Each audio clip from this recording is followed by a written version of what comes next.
Okay, so this is module 2, and we're going to go over 2 basic types of bows. So the first bow we're going to go over is the recurve. Okay, this is one of my sweetheart bows. It is a Damon Howitt recurve bow. If you notice with the recurve limbs, they curve away when the bow is strung from the shooter. All right, away. It's got a fairly deep shelf on it. It's got what's called a nice mid to low risk grip on it, and that is actually how much this grip actually extends out from the riser of the bow, right? So what's the big pull for a recurve? Well, you're going to get a little bit more speed, and in my opinion, you're going to get a little more shootability than you will with a longbow, and I'll explain why in another module.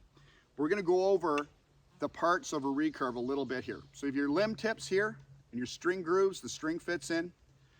You have your sight window. You have the riser of the bow. You have the belly and the back of the bow and the face of the bow. Now, with a recurve, for a lot of folks, it fits in the hand because of that pistol type grip, right? And there's 3 basic grips with the recurve. You have a low risk grip, which is very much like a compound bow with no, hardly any pistol grip. It's very flat. Then you have a low to mid to high risk grips, which have even more pronunciation of that grip that fits into the pivot point of the bow, right? Okay, and that is where your hand will actually sit when you're holding the bow and gripping the bow.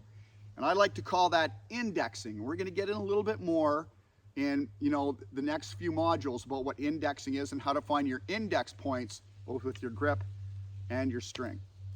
The big difference between a recurve and a longbow is, as you can see, the string actually rests on that working part of the limb, right?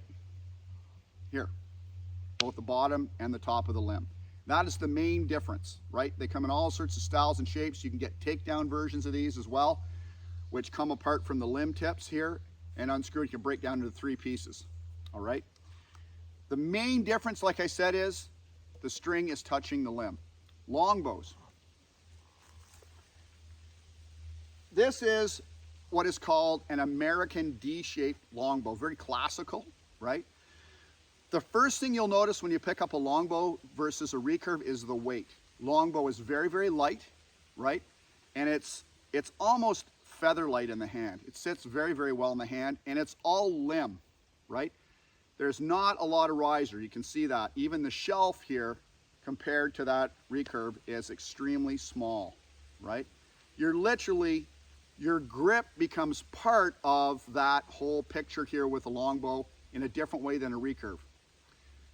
More on that in a minute. Again, the main difference, as you can see, is that at no time does the string touch the limbs, right? This tends to make, in a longbow, a lighter bow to carry and a quieter bow. Why? Because when you draw and shoot the bow, the string does not slap or return to the limbs, right? Okay, like a recurve does. So you get a lot quieter bow, okay?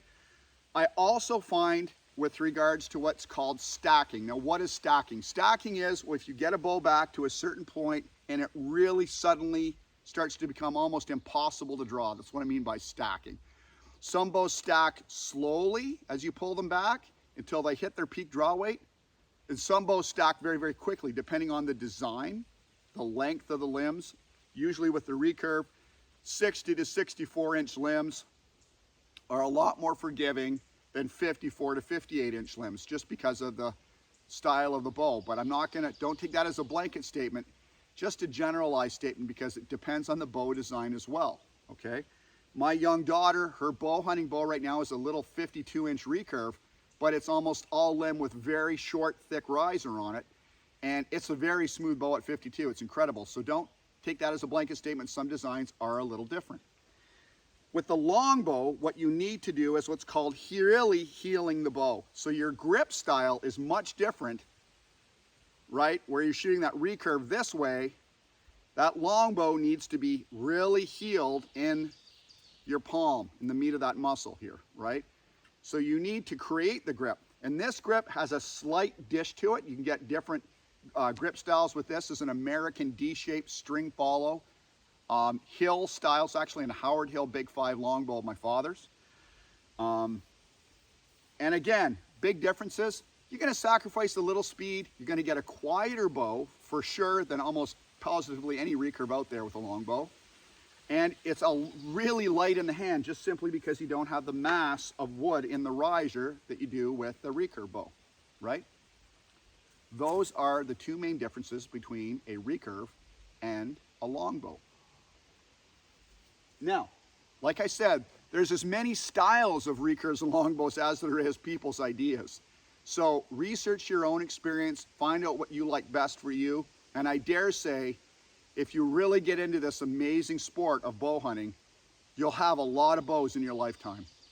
Stay with me for the next module.